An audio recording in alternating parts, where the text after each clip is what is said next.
La Gran Renuncia es auspiciado por Workation Planet, la agencia de retiros empresariales en los mejores entornos rurales de la Argentina. Si eres gerente de una empresa remota o híbrida, te ayudamos a fortalecer la conexión entre tus colaboradores compartiendo experiencias grupales únicas en un entorno de plena naturaleza. Y si eres nómada digital, te invitamos a sumarte a nuestra comunidad para descubrir los mejores destinos de Argentina mientras trabajas. Ingresa a www.workationplanet.co y entérate de todo lo que tenemos para ofrecerte. Workation Planet te invita a disfrutar el siguiente episodio de La Gran Renuncia. Bienvenidos a un nuevo capítulo de La Gran Renuncia. Nuestra invitada de hoy es Ana María Kochanska. Es consultora y conferencista sobre nomadismo digital y trabajo remoto.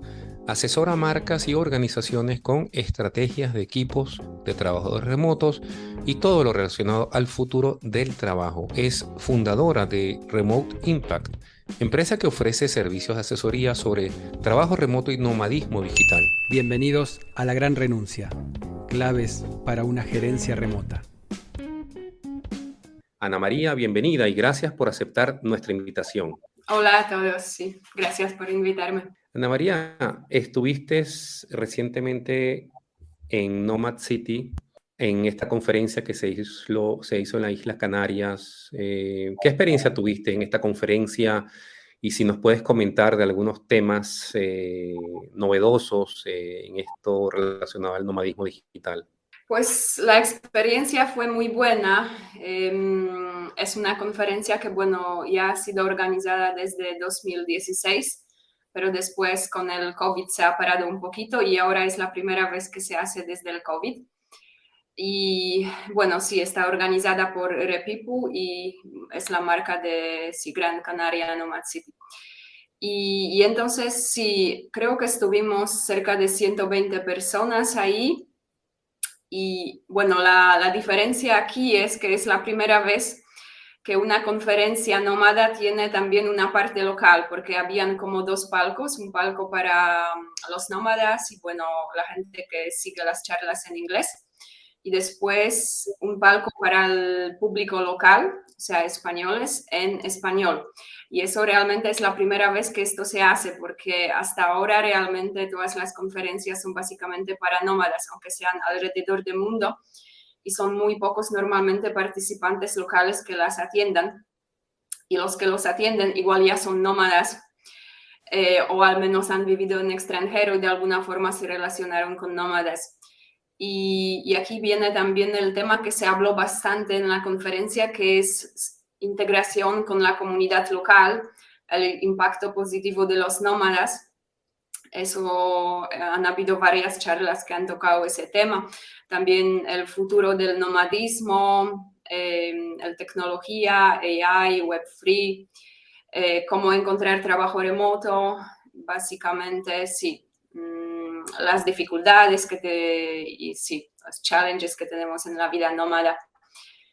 Y sí, y era también básicamente, era como 2 semanas, pero que se puede compaginar muy bien con el trabajo porque los eventos principales eran como sábados y después durante la semana las personas pueden trabajar y después por la tarde pueden hacer alguna actividad o algún workshop.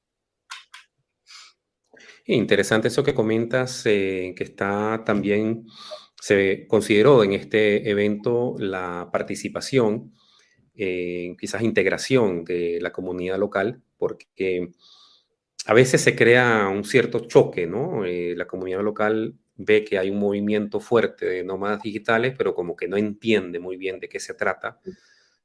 Y a veces el efecto que tiene el nomadismo digital en el sentido de que puede incrementar el costo de los servicios, de la renta, de los restaurantes, porque entra una población con una capacidad de compra mayor que el local y a veces crea ese tipo de choque, ¿no?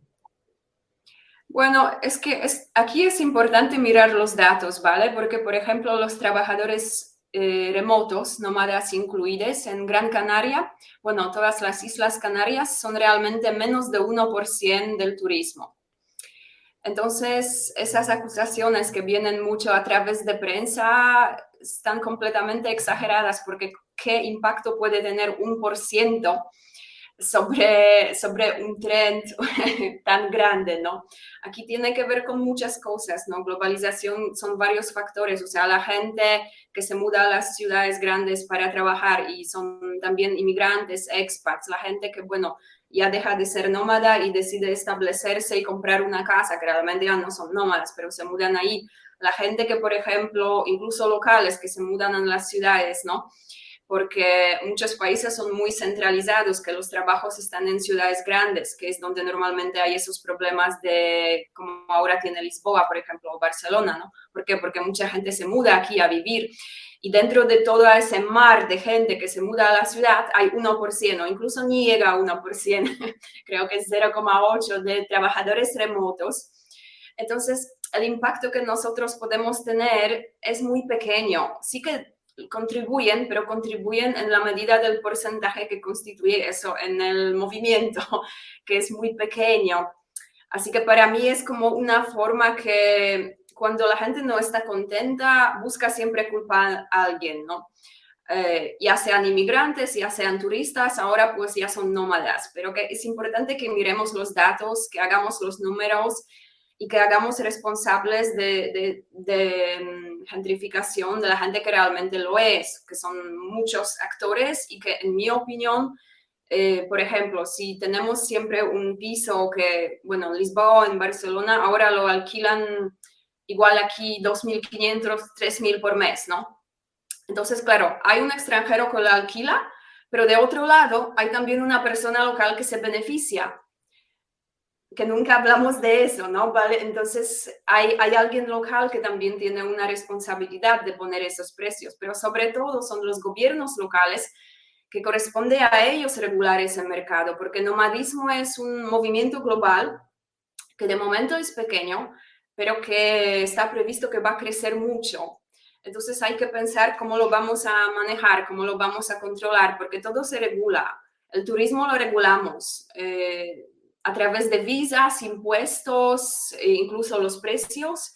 Inmigración la regulamos y el nomadismo simplemente no lo regulamos porque es muy nuevo, pero a medida que va a crecer también lo vamos a regular y esas visas que están saliendo es el primer intento de controlar un poco, al menos saber cuánta gente es, dónde van, cuánto gastan, porque, bueno, hay una responsabilidad del gobierno local de hacer algo con eso, sobre todo en las ciudades donde va mucha gente, miles, digamos, de nómades, ¿no?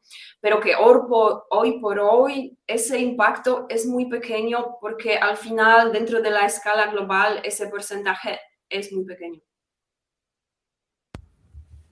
Ana, me gustaba preguntarte y charlar con vos acerca del trabajo remoto como una experiencia multilingüística, ¿no? Porque, bueno, vos sos una persona multilingüe, hablas varios idiomas, te dedicas al trabajo remoto y quería saber cómo veías la experiencia del trabajo remoto y el gerenciamiento de remoto desde el punto de vista de la lengua, ¿no? ¿Cuáles son los obstáculos, pero también cuáles son los beneficios de esta práctica? Sí, pues la verdad que las lenguas son ahora más importantes de lo que han sido antes, porque por ejemplo cuando hablamos de las comunidades locales o las personas, por ejemplo aquí en España, de conseguir un trabajo remoto, claro, ¿qué es lo que ocurre? Que si no hablan inglés, realmente el mercado para ellos está limitado, porque ¿dónde pueden aplicar? O sea, un español no puede buscar trabajo en América Latina porque posiblemente no va a ser remunerado tan bien como a ellos les gustaría. Pero si no pueden entrar al mercado internacional, entonces al final eso se queda en teoría como un concepto bonito, pero que ellos no tienen acceso, ¿no? Y hay mucha gente que realmente si solo habla su lengua nativa y nunca han aprendido otra, entonces de alguna forma esas posibilidades que ahora se van creando, ellos no tienen acceso a todo eso. Y eso es un problema, es que hoy más que nunca la gente sí que tendrá que hablar inglés para poder conseguir un trabajo remoto o incluso para, yo qué sé, trabajar como autónomo, abrir su propia empresa y tener clientes extranjeros, porque ahora hay mercado es ilimitado, pero claro, tienes que llegar a esos clientes, ¿no? Entonces, por un lado, todavía hay muchas barreras porque hay mucha gente que, bueno, si no ha tenido hasta ahora necesidad, pues no lo habla. o quizás lo habla un poquito, pero no es suficiente a lo mejor para que se sientan, para que confíen que pueden trabajar en esa lengua. Y después hay otro tema que son las diferencias culturales, digamos, y que eso cada vez también tendrá más peso, porque nosotros, mucha gente hasta ahora realmente ha trabajado en un país con colegas de ese país. A lo mejor había un extranjero, pero había una cultura de trabajo que es normalmente en la que hemos crecido, en lo que nos han educado. Pero ahora es muy posible que nos juntemos a un equipo que sea completamente distribuido y que sean personas no solo de diferentes países, sino que de diferentes continentes, ¿cierto? Y entonces estas habilidades interculturales, o sea, entender otras culturas, saber las diferencias, saber tratar, y lo que viene con eso también las, bueno, people skills, ¿no? Habilidades sociales. Eso va a tener cada vez más peso, aparte de ya, bueno, conocimiento técnico o en lo que uno se especializa, tendrá que saber trabajar con personas de diferentes culturas y en diferentes idiomas. Y la gente que lo sepa hacer mejor, pues tendrá una grande ventaja. Es algo que todavía se habla poquito, porque la gente creo que todavía no está viendo las consecuencias a largo plazo, a lo que todo eso va a conllevar cuando eso crecerá. Pero realmente será cada vez más importante que seamos capaces de trabajar con gente que tiene una cultura de trabajo completamente diferente y que los proyectos vayan adelante. ¿Y cuál fue tu mayor desafío, vos como persona que asesora a organizaciones, a empresas? ¿Cuál fue tu mayor desafío en esta circunstancia, ¿no? En el tema de tener que combinar idiomas o culturas. ¿Qué obstáculos has tenido? ¿Qué te ha pasado? ¿Nos podrás contar algo en ese sentido? Bueno, sí, yo ya he trabajado, porque bueno, en mi caso ya he venido a Barcelona y entonces años atrás, cuando aún no trabajaba ni en remoto, ya trabajaba siempre en departamentos internacionales con gente de otras culturas. Para mí, de alguna forma, esto ya era trabajo remoto en sí, porque yo, por ejemplo, trabajaba con clientes que nunca las he visto en la vida. Solo que yo venía a la oficina para hacer el trabajo que era remoto en esencia hace ya como 15 años. Entonces, para mí, digamos, ese paso de trabajar en la oficina a trabajar en remoto no ha sido difícil porque realmente no ha exigido un cambio de concepto o cambio de forma como trabajamos, era simplemente el cambio de lugar.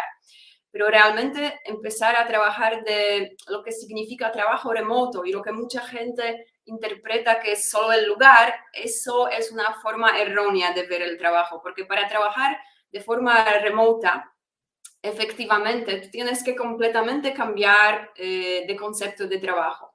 Entonces, muchas personas que, por ejemplo, tienen la idea de trabajo presencial, que vienes a la oficina, estás ahí 8 horas o 9 o lo que sea, y que también basan mucho los resultados en el trabajo como en las relaciones personales, en ver las personas, en poder hablarlas cara a cara.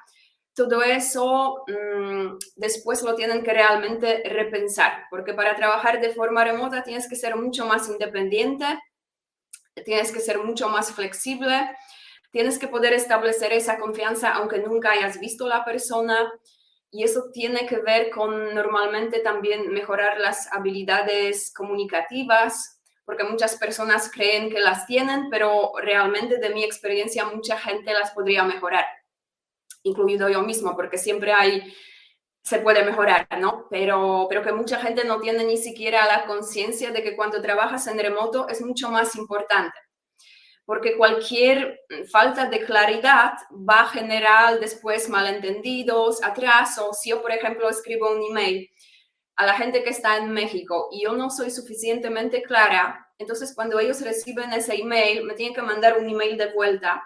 Y claro, yo ya no trabajo ese día, ¿no? Por la zona horaria. Entonces ellos me mandarán un email y yo solo responderé el día siguiente. Y habremos pedido un día o dos por algo que se ha podido evitar si yo, por ejemplo, hubiera sido más clara.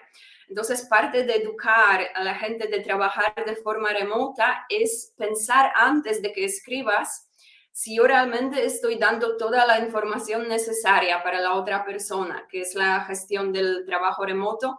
En gran parte ellos lo llaman asynchronous, que quiere decir que yo no dependa del horario de mi equipo o de mi jefe o de mis colegas, sino que yo sea independiente y puedo trabajar en mi horario y ellos en el suyo, pero de alguna forma tendremos que comunicar, lo cual quiere decir que tenemos que tener herramientas, pero también tenemos que ser muy claros, o sea, dejar las instrucciones siempre muy claras, y también documentación, que es una cosa muy importante, que cuando yo no sepa algo, debe ser posible para mí encontrarlo online. O sea, las empresas tienen que tener como bases de datos, de vídeos, de instrucciones, de tal forma para que yo no tenga que esperar, por ejemplo, al día siguiente para preguntar a mi jefe, sino que yo sea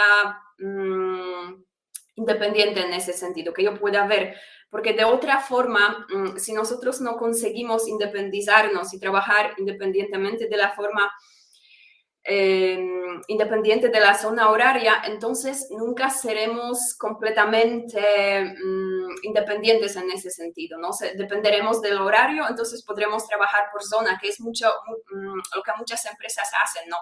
Por ejemplo, remote but only in UK o remote but only in US, porque ellos no quieren lidiar con esa dificultad de las zonas horarias, dificultades culturales, bueno, después también viene el tema de los impuestos. Ahí es como dentro de esa zona, vale, que puede ser de tu casa o de la casa de tu tía, pero aquí, en ese horario, ¿no? Entonces eso, porque el trabajo desde casa no es lo mismo que trabajo desde cualquier lugar, que es la esencia de remoto es que yo no dependa del lugar. Pero para eso mucha gente, dependiendo de cómo han trabajado antes, tienen que repensar su sistema, muchas veces la empresa tiene que cambiar el proceso, porque el proceso en sí puede dificultar el trabajo remoto. Si yo, por ejemplo, para hacer una cosa necesito aprobación de mi jefe, ya no soy independiente, ¿no? Entonces, todo ese tipo de cosas muchas veces hay que repensar. Si yo puedo encontrar la información cuando lo necesite, aunque alguien no esté a mi lado o no, porque al final de eso dependerá la eficiencia, ¿no? Entonces, para mí, la dificultad que yo he encontrado y que todavía la estoy encontrando es el mindset, ¿vale? O sea, las creencias que las personas tienen sobre trabajo remoto. Yo cuando hablo con la gente, pues muchos me dicen, bueno, eso me parece muy bien, pero es que mi trabajo no se puede hacer en remoto, no se puede. Porque es que tenemos un sistema, unos procesos, no va a funcionar, la gente no sabe hacerlo, mi jefe no lo va a permitir, pero todo son creencias, ¿vale? Porque, a ver, no podemos hacer en remoto cualquier trabajo hoy por hoy. En 100 años ya veremos, ¿no? Hoy por hoy, si eres médico, todavía no tenemos la tecnología para las operaciones, haga un robot, el médico tiene que estar ahí. Pero cualquier persona que trabaja en una oficina, en alguna corporación, realmente, o sea, a mí no me convence que no pueden trabajar en remoto, porque de hecho muchas veces ya lo hacen. O sea, van a la oficina y hablan con personas que no están en la oficina, ¿no? Entonces eso en sí es trabajo remoto, pero ¿por qué tienen que ir a la oficina para hacer videollamadas con gente de otro país, ¿no? Entonces, esa creencia de que no podemos hacerlo es lo que realmente es la causa de que todavía más empresas no hayan emplazado el trabajo remoto o más personas no se hayan lanzado a buscarlo aunque lo quieren. Porque la creencia es lo primero. Tienes que pensar que es posible y después vamos a buscar maneras de hacerlo. Y para algunas empresas eso conlleva más trabajo que para otras. Es que depende cómo han trabajado hasta ahora. Puede ser un cambio pequeño, pero puede ser que sea realmente una revolución. Porque las empresas están en diferentes fases, ¿no? Y tecnología es diferente, depende si han tenido, por ejemplo, que trabajar de forma distribuida ya antes del COVID o no, aunque no fuera en remoto, pero la gente que, por ejemplo, haya un centro de operaciones en otro país, entenderá un poco más fácilmente el concepto que la gente que pues era una empresa pequeña, todo el mundo venía a la oficina, lo hacía juntos y ahora ahí sí que realmente es una verdadera revolución, tanto para el empresario como para los empleados. Y eso también significa que muchas veces tendremos que entrenar, o sea, tanto las personas como los líderes, los managers, de cómo hacerlo. El proceso, las habilidades para los trabajadores, después cómo evaluarlo, cómo contratar sin ni siquiera ver nunca a la persona. Depende de dónde estemos. En pocas palabras, en pocos minutos, resumiste todo lo que es el trabajo remoto, tocando puntos muy importantes, ¿no? Como es la relación asincrónica y la documentación, que son elementos base, ¿no? Para poder, como dices, desarrollar esa actividad remota y el tema de educar, entrenar, porque en realidad, bueno, la pandemia nos forzó, nos lanzó a asumir este nuevo reto. Pero ahí tocaste también la palabra de la confianza, que creo que es como esencial y que cuesta, ¿no? A muchas empresas, a muchos gerentes. Quizás las empresas exigen de los empleados que tengan ellos confianza, pero se les dificulta al momento de darle confianza a los empleados. ¿Cómo tú ves ese reto para los gerentes que quieren asumir esto y cómo solucionarlo? El tema de la confianza con el equipo y que permita a la persona ser, como dices, independiente. Sí, sí, la confianza efectivamente es el requerimiento número uno, porque no nos tenemos que confiar unos en otros, que haremos lo mejor cuando no estemos. Entonces, aquí hay una cosa que, por ejemplo, muchas empresas todavía no tienen las formas de medir los resultados, entonces miden la presencia. Y eso hay que cambiar, porque realmente ya no va tanto si yo trabajo 8 horas o 6 o 10, lo que importa es lo que yo haya hecho en ese tiempo. Y muchas empresas todavía están enfocadas en controlar la presencia. Ellos cuentan las horas, ellos cuentan los días. O sea, las personas ponen en los proyectos las horas que han dedicado a ese proyecto. Y eso realmente no importa tanto, porque esa es la señal de no tener la confianza, porque estás controlando el tiempo que la persona trabaja.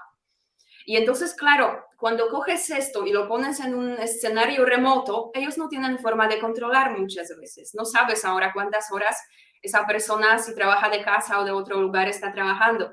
Entonces, ahora se han hecho populares todos estos trackers que, bueno, los instalas en el ordenador y cuentan el tiempo que estás. Algunos son muy exagerados, que por ejemplo, si no mueves el ratón 5 minutos, entonces, ya que no, y claro, esa es la muestra de falta de confianza en el empleado, ¿vale?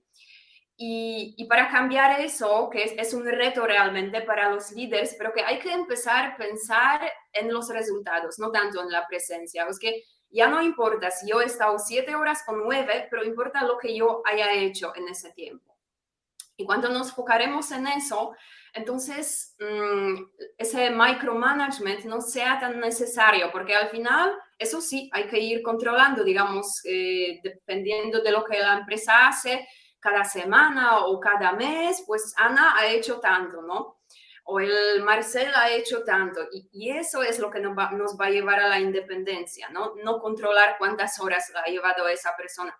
Y eso también significa que tendremos que desarrollar, si es que aún no hay, porque muchas empresas puede que ya los tenían o no, pero si no hay, entonces tenemos que desarrollar los sistemas de medir el performance, pero que no sea basado en las horas que se ha empleado, sino que se ha hecho. Si, por ejemplo, yo soy project manager, pues bueno, ¿cuántos proyectos he cerrado o cuántos proyectos he conseguido o cuántos proyectos, por ejemplo, he pasado de la fase A a fase B en un mes y no cuántas horas he trabajado? Ese es el camino correcto, porque entonces no hay que controlar tanto la persona, o sea, el manager se ve un poco liberado de esa responsabilidad. Y los empleados normalmente se sienten mejor en ese tipo de organizaciones donde se les dé confianza, porque ellos también se pueden organizar de forma que mejor les venga. Si son más productivos por la mañana, pues por la mañana, o si se hacen sus pausas, lo que importa es que al final de mes las cosas estén hechas. Y ese es un paso importante que hay que dar para que haya esta independencia y para que los managers puedan confiar. porque su confianza se basará básicamente en lo que se ha conseguido al final del mes o final de semana, ¿no? Sí, es como dice, la solución para esa especie de paranoia que puede generar en la mente de los gerentes de decir dónde está la persona y quizás caer más bien en un micromanagement porque en realidad entras en presión, en nerviosismo, en esa duda y esa desconfianza y empiezas a ver qué está haciendo la persona, lo cual a su vez crea más estrés al trabajador porque siente que no tienen confianza, ¿no? Y Ana, Pero sobre esta modalidad, se ha demostrado que hoy, como es difícil todavía conseguir trabajos remotos completamente, entonces las personas, si se les dé esta oportunidad de trabajar de casa o de otro lugar, y se les da esa confianza, es que ellos normalmente trabajan mejor porque valoran un empleador que les dé esa oportunidad. Porque hoy por hoy trabajos remotos son menos de 10% en el mercado y las personas que los buscan igual 60%. Entonces no hay un mismatch, no hay trabajos remotos para todo el mundo que los quiere, porque muchas empresas aún no están preparadas o no lo quieren hacer. Entonces, las que lo hacen tienen una gran ventaja de poder atraer el mejor talento. O sea, el Airbnb, por ejemplo, cuando ha lanzado, ellos han sido bastante rápidos con eso durante la pandemia, cuando han anunciado que sus trabajadores pueden trabajar en remoto. Entonces, su página, porque ellos tenían una página de trabaja con nosotros, ¿no? Careers. O sea, se ha caído la página porque tantas personas han entrado al mismo tiempo de buscar trabajo en Airbnb que el sistema no estaba preparado para eso. Es una empresa grandísima, o sea, cuánta gente tenía que haber, o sea, el interés que esto haya generado, ¿no? Yo creo que mucha gente aún no se da cuenta porque sí, ponen también muchos recursos en reclutamiento, después entrenar, y si la gente se va después a encontrar otras personas, eso es mucho, normalmente un grande gasto para una empresa. Y hoy, como todavía es una cosa que no todos ofrecen, solamente muchas veces porque el trabajo sea remoto y hay mucha gente interesada en ese trabajo. Entonces, el reclutamiento y bueno, toda la parte de mantener a la persona se vuelve mucho más fácil y mucho más económico. O sea, que lo que por un lado a lo mejor para preparar las personas va a costar algo, pero después se ahorra en otras cosas. sí, los trabajadores, bueno, independiente o con relación de dependencia a empresa se han dado cuenta de la ventaja de trabajar remoto y no hay vuelta atrás. Inclusive hay empresas que están intentando de que los empleados o los trabajadores o el equipo de trabajo vuelva a las oficinas ofreciendo, bueno, oficinas con decoración y diferentes facilidades. eh, pero creo que ese regreso a las oficinas no está resultando, ¿no? ¿Qué opinas? No, efectivamente, es que es por fuerza. Entonces, mucha gente como antes no ha tenido esta opción de experimentar. Entonces, bueno, iban a la oficina porque no conocían otra cosa. Ahora, como han probado trabajar de casa o algunos incluso se han ido a la otra ciudad, a otro país y han visto que algo así es posible y realmente ya no quieren. Yo conozco gente que les han dicho que tienen que, después del COVID, tienen que volver a la oficina, entonces se han despedido. O sea que básicamente han dicho, ya me encontraré otro trabajo que sea remoto, lo tienen clarísimo. Sí que es difícil para una empresa que no está preparada lidiar con eso, porque son varias cosas, no sé, o sea, el contrato que han tenido igual ya no vale, habría que hacer otro contrato. El tema de impuestos o seguridad de datos, si no tienen procesos, no saben qué hacer con todo eso, no tienen los managers preparados, pero poco a poco hay que ir haciendo porque yo realmente, o sea, sobre todo cuando se trata de talento cualificado, o sea, en Haití, que es donde hay más demanda que oferta para muchos puestos, que la gente ya directamente dice y lo anuncia, por ejemplo, en LinkedIn, solo estoy interesado en trabajos remotos, no contactarme si es para ir a una oficina. Entonces, claro, ¿quién va a la oficina? ¿Quién no tiene opción, no? Y entonces las empresas, sobre todo las que necesitan ingenieros informáticos, que necesitan buenos managers, Para ellos ya no es tanto una opción, es necesidad, porque si no van a perder, digamos, el talento o los posibles candidatos para la competencia que sí que ofrezca estas oportunidades. Y de hecho hoy ya es así, que mucha gente que tiene los puestos de más responsabilidad sí que puede exigir. Ahora, un empleado que, por ejemplo, no tiene esa fuerza o no tiene quizás otras posibilidades, es muchas veces el más perjudicado, porque a él le dicen tienes que volver a la oficina y claro, tiene miedo de perder el trabajo y es el que escucha, pero no es queriendo.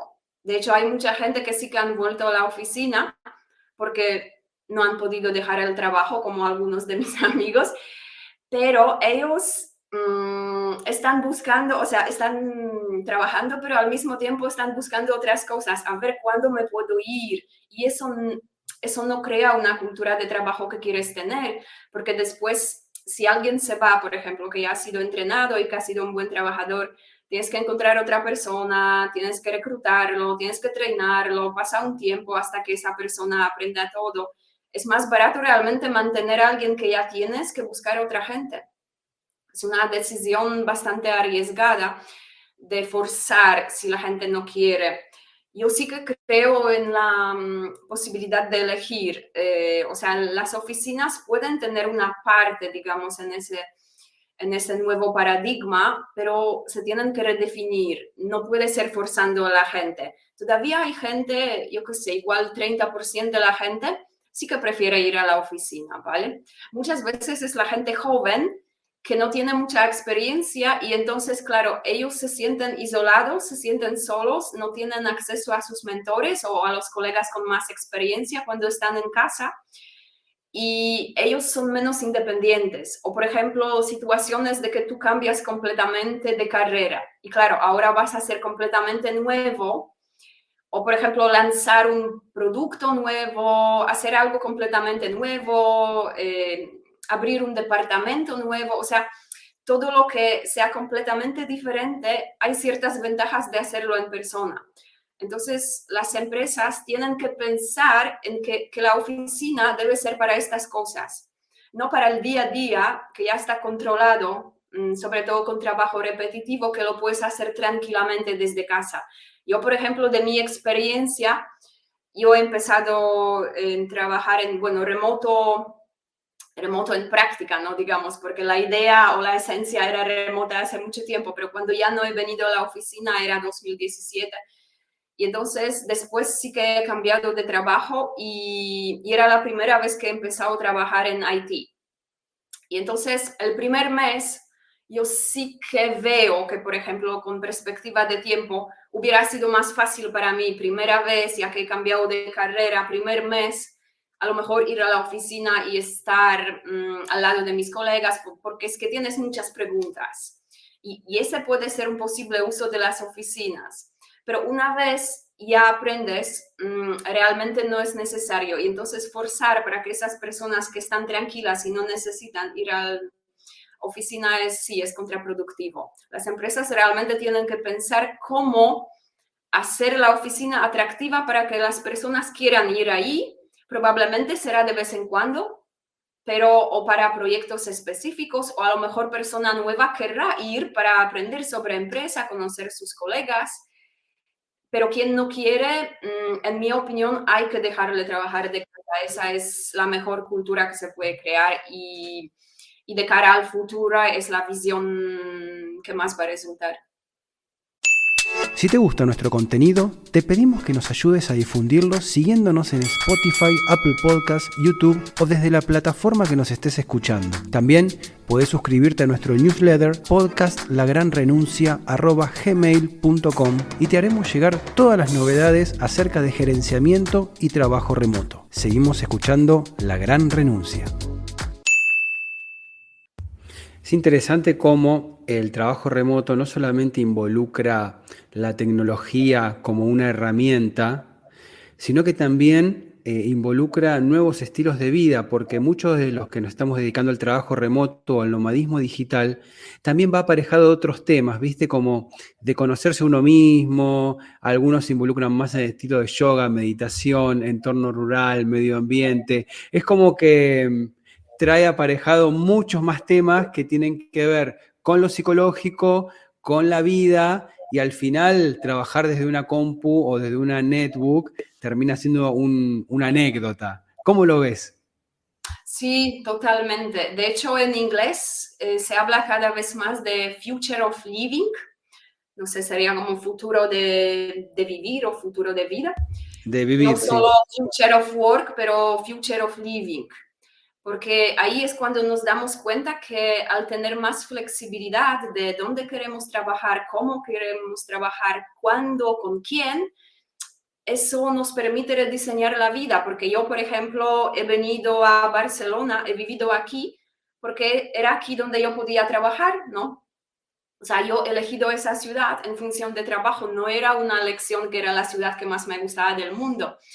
Y ahora, por ejemplo, yo me doy cuenta, pues por el trabajo ya no tengo que estar aquí, entonces yo puedo ir donde más me apetezca y resulta que a lo mejor yo quiero estar más cerca de naturaleza, ¿no?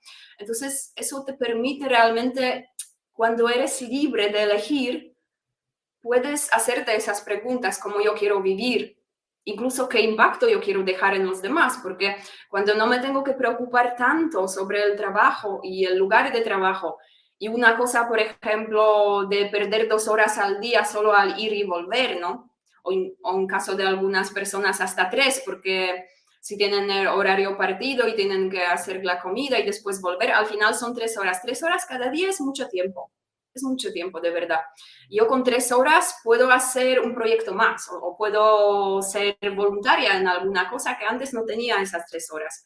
O puedo sentar y pensar qué impacto yo tengo como nómada o qué sentido tiene mi vida, que antes a lo mejor estaba en el metro, ¿no? Entonces, es el tiempo que nos regalan de alguna forma cuando tenemos esa libertad.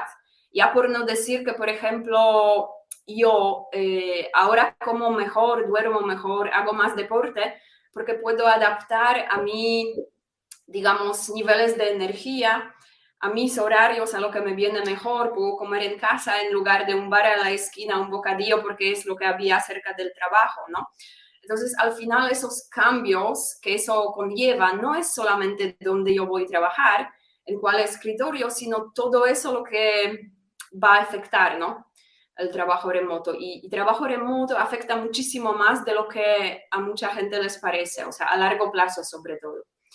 Al corto plazo igual nos vemos solo nosotros, vale, voy a estar más cómodo o puedo trabajar de ese lugar o de otro, pero luego, por ejemplo, ahora han empezado a crecer los coworkings o co-livings en muchos países, que es un concepto nuevo para la gente que, bueno, pues si ahora trabajas desde casa o de cualquier lugar y puedes viajar, o puedes ir a otro país, a un co-living para convivir con otros trabajadores remotos como una experiencia, pero para tener ese setup, esa infraestructura para poder trabajar de ahí cómodamente.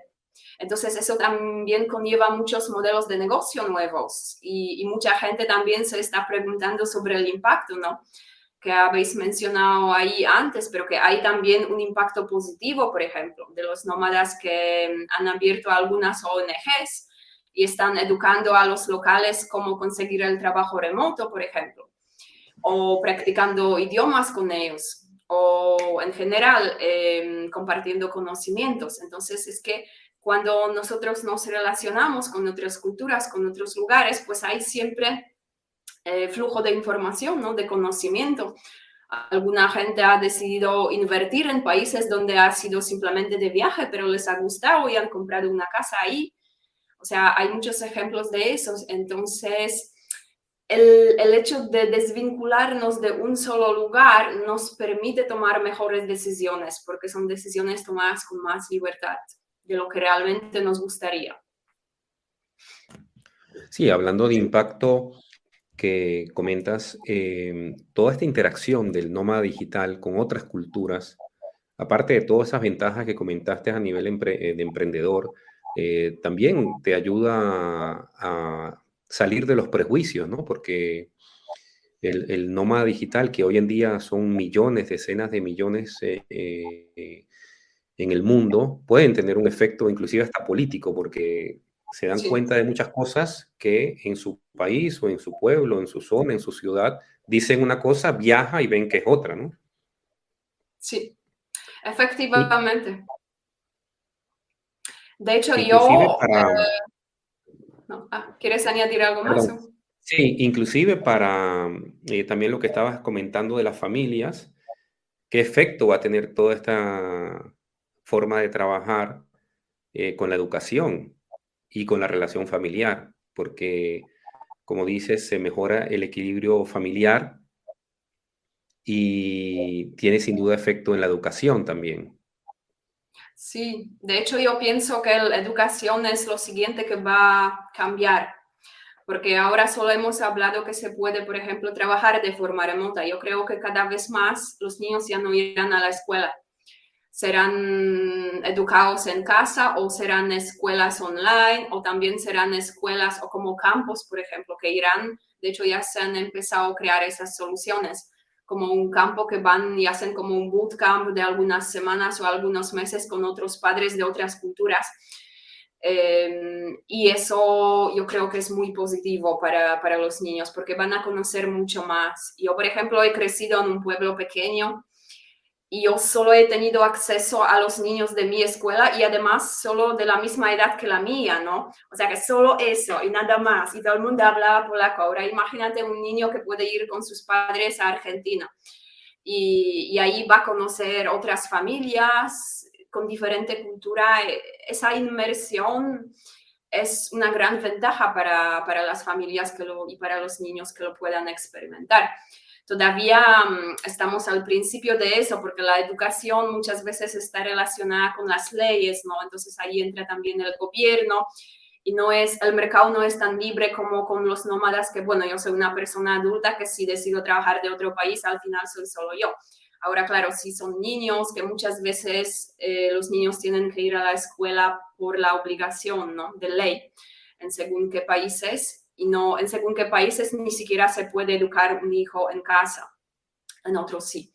Entonces, en ese sentido, es más difícil avanzar con ese cambio porque hay el gobierno de por el medio, hay leyes, pero ya se han empezado a crear algunas soluciones. Hay una que se llama Boundless Life, que organizan retreats para familias, por ejemplo, que si tú quieres ser nómada, pero tienes una familia también que lo puedas hacer y ellos se ocuparán de los niños. Sí, y todo el desarrollo a nivel familiar es bien interesante, como ha estado desarrollándose los co-living, ahora está el co-housing, que es más hacia atraer familias, que ambos son trabajadores remotos, inclusive niños, entonces, como dice, está ese reto a nivel o ese desarrollo a nivel también de los niños y su interacción. Y Ana, siendo trabajadora remota, nómada digital, que tienes el trabajo o la posibilidad de trabajar siempre cuando quieras 24/7. ¿Cómo logras ese reto de la desconexión? Que me imagino que también es un tema que viene como contraportada, ¿no? De esa vida de poder trabajar desde donde sea y a cualquier momento. Sí, de hecho es una dificultad para mucha gente que a lo mejor antes, si tú no has tenido, digamos, esa disciplina y esas reglas han sido impuestas por el jefe o por el manager o por el trabajo, ahora sí que lo tendrás que desarrollar. Es una cosa que se tiene que aprender, o sea, poner límites para tener efectivamente ese equilibrio del cual hablamos. Hay un trabajo que tenemos que hacer nosotros si no lo hemos hecho antes. Para mí es súper importante, o sea, tanto mantener mi salud, aparte de la productividad, como mi vida social. Y eso pues ya viene que yo, por ejemplo, también tengo compromisos sociales y para mí es tan importante como una reunión de trabajo. O sea, si yo, por ejemplo, he puesto que a las 6 voy a hacer una llamada con mi amiga, yo me lo pongo en calendario, porque para mí es importante mantener la amistad. Y como nómada es algo que se tiene que hacer de una forma mucho más intencional, porque cuando vives en un lugar, a lo mejor tú te encuentras con tus amigos a veces sin tanto esfuerzo. Igual vais todos al mismo gym o os encontráis en el mismo club o es que vivís cerca y de una forma u otra los vas a encontrar. Ahora, cuando tú viajas, ese contacto se podría cortar. Entonces, es súper importante que de forma intencional, es que lo planifiques como si fueras a planificar el performance review. O sea, nosotros, por ejemplo, tengo una amiga con cual yo he estudiado Y yo, o sea, hacemos cada mes las llamadas, los ponemos en calendario, nos enviamos invitaciones para el Zoom y es que tiene que ser, ¿no? Y después, por ejemplo, los hobbies, ¿no? Que hay que dejar siempre el tiempo para hacer lo que te gusta. Y eso también ayuda, por ejemplo, de tener a otra gente con cuáles lo vas a hacer. Has quedado que a las 6 vas a ir a una clase de guitarra o de baile y eso es un compromiso. El compromiso social que tiene que ser igual de válido como compromiso para una reunión. O sea, yo normalmente, salvo excepciones, no suelo trabajar después de las 6, aunque se podría, ¿no? Porque estás en casa, pero entonces ya te interfiere con la rutina de tu vida, ¿no? Porque al final no hemos dejado las oficinas para estar 10 horas delante del ordenador, ¿no? Y quien lo hace no entiende todavía por qué hacemos todo ese cambio, ¿no? Hay que tener, yo creo que planificar y organizarse es súper importante y a lo mejor cuando viene la semana yo puedo pensar, vale, ¿qué me gustaría hacer esa semana? Pero no solo en plan profesional, pero también en plan social o, por ejemplo, reservar el tiempo para ir al gimnasio, que yo me digo que a las 7 voy al gimnasio y bueno, 7 es mi hora, aunque después el trabajo no se haya acabado, es mi hora.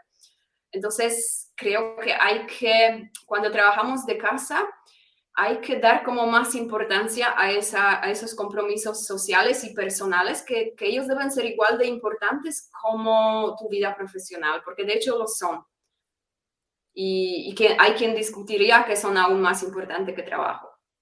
Entonces, sí, creo que sí, planificar, realmente reservar el tiempo en el calendario, para mí es que por detrás siempre viene un gran trabajo de también internalizar todo eso, porque si yo de verdad me lo creo y viene alguien y, por ejemplo, me reclama que algo es súper urgente y son las 8 de la tarde, pero yo lo tengo internalizado, que mi vida social es importante, entonces me resulta más fácil de decir, te entiendo, pero lo haremos mañana, que si yo no hubiera hecho ese trabajo interno de poner mis prioridades claras. Y eso es de verdad que eso es un tema esencial porque la dificultad número uno de muchas nómadas es la soledad. Y es así porque no todos consiguen de esa forma intencional mantener las relaciones y reservar ese tiempo para actividades sociales. Y después no es solo encontrar a la gente, pero conectar con ellos y después mantener esos contactos, ¿no? Que es un trabajo aparte, porque salir y conocer gente es fácil. Pero hacer amigos y hacer que esas amistades duren es un trabajo, de verdad que se tiene que tratar como un trabajo. O sea, cada semana pones un tiempo para eso, pones la intención y pones tu mejor energía cuando estás ahí. Y de hecho hay cada vez más soluciones precisamente por eso. Co-living es una de las soluciones a ese problema, porque mucha gente, si trabaja desde casa o de forma remota, se isola y no sabe qué hacer. Entonces, retreats se han vuelto súper populares porque la gente paga mucho dinero para conectar con otra gente. Cuando está isolada durante varias semanas y trabaja solos en casa, pues cueste lo que cueste, quieren ir a un retreat y a co-living. Y eso es un producto que, digamos, satisface la nueva necesidad. O sea, la necesidad de siempre, pero que ahora en ese contexto es nueva, porque hay mucha gente que lo busca. Ana, en general cuando nos ponemos a investigar acerca del trabajo remoto o elegimos quizás alguna nueva forma de vida, ¿hay algún libro, un autor, algún artista, un texto, un blog, algo que nos inspira, que nos deja resonando? ¿Te ha pasado? ¿Podés recomendar algún autor o algo que te haya motivado a vos o haya sido así impactante? Para mí realmente lo que me ha cambiado todo era relacionarme con la gente que ya lo hacía. Porque yo, por ejemplo, la primera vez oí del nomadismo era 2015. Yo fui a un meetup, pero ellos han hecho como una presentación. Bueno, había alguna gente que lo hacía, todavía muy poquita, pero era el principio de todo. Pero yo me quedé con esa idea de, vale, eso es genial para ellos, pero yo no sé cómo empezar, no sé cómo yo podría hacer eso. No tengo las habilidades que tienen ellos, que en aquella época era prácticamente todo el mundo en Haití quien lo podía hacer. o tenían sus propias empresas. Y como yo pensé así, realmente nada ha cambiado para mí. O sea, solo conocer no es suficiente. Sí, sabía del concepto, pero no he hecho nada porque no creía que era posible para mí, que es una cosa que yo muchas veces hablo de eso ahora, porque cuando no creemos que es posible, no lo vamos a buscar, no vamos a actuar. Entonces, más que saber, es realmente entrar en ese mundo. Para mí lo que sí que ha cambiado las cosas era cuando yo fui a vivir a Lisboa, todavía no como nómada porque ni había empezado, y empecé a ir a los eventos de las comunidades nómadas y de repente estaba alrededor de 100, 200 personas que lo hacían todas. Y verlo día tras día, tanta gente, es una influencia mucho más grande que solo leer de eso, por ejemplo, en un periódico o leer algún blog. Es como, sí, miras toda esa gente, es como, vale, si todos ellos lo pueden hacer, pues es que yo también lo puedo hacer. Y es lo que me ha cambiado realmente la percepción. Y solo a partir de ese momento yo he empezado a buscar, vale, pues cómo puedo hacerlo yo, porque he cambiado de chip. De todas formas, creo que es un proceso, ¿no? O sea, que desde la primera vez que las personas oigan el concepto hasta que actúen, puede que pase un tiempo. Hay que tener una cierta paciencia en eso si les estamos ayudando o les estamos educando. Ellos tienen que asumir o internalizar y empezar a creer en eso. Y ese tiempo puede ser muy diferente para cada persona dependiendo de dónde vengan, qué experiencia tengan, la edad, los compromisos. Y sí que pienso que, por ejemplo, los podcasts, los blogs, los libros o artículos, todo eso puede ser como, bueno, una semilla, ¿no? Semilla que empieza ese proceso, pero que bueno, que sí, que necesitan un poco más de tiempo y necesitan el contacto con eso. O sea, si pueden entrar en ese mundo, ir a algún evento, conocer gente que ya lo hace, ahí ese cambio se produce más rápido. Yo, por ejemplo, ahora sigo algunos también newsletters, porque ahí te dicen todo lo que se pasa en el mundo de trabajo remoto. Es como todo resumido en un correo, ¿no? Que uno muy bueno es, por ejemplo, el Remote Insider, que es de Mitko. Él también, de hecho, tiene un podcast que se llama The Remote Life, que es muy bueno.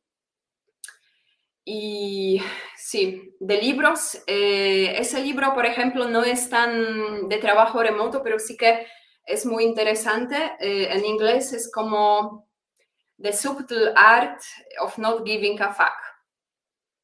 Creo que se ha traducido al español, no sé si lo conocéis. Y ese libro va mucho sobre... El arte ligero de Don't Give a Fuck por la gente, o sea, no... Pero sí se tradujo en español, sí lo hay en español, pero no... Sí. No recuerdo ahorita el nombre. Definir las prioridades de mi vida y después me resultará más fácil tomar decisiones y dejar que no me afecten tanto lo que piensen los demás, por ejemplo. Porque también hay una cosa que no hemos mencionado, que cuando tú eliges un estilo de vida que no es quizás tan común o no es tradicional, hay también mucha gente que no lo entiende y que lo critica. Entonces es importante que tengas muy claro por qué lo has elegido, para que sigas en el camino por mucho que tu madre y tu padre y tu amigo y tu novio y quien sea lo critiquen, porque hay mucha gente que no... A mí, por ejemplo, me han llegado a decir varias veces, bueno, ¿y cuándo te vas a comprar una casa y establecerte? Como con impaciencia, ¿no? Bueno, ¿y cuándo lo vas a hacer si es que lo tienes que hacer, ¿no?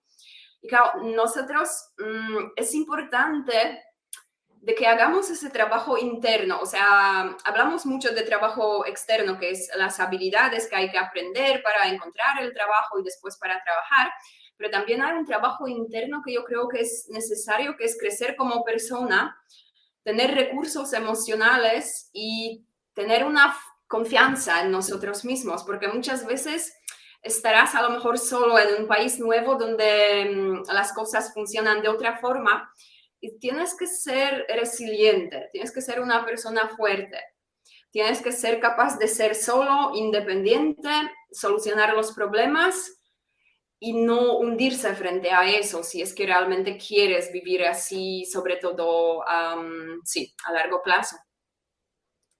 Sí, ese libro que comentas en Ana, español, El sutil arte perdón.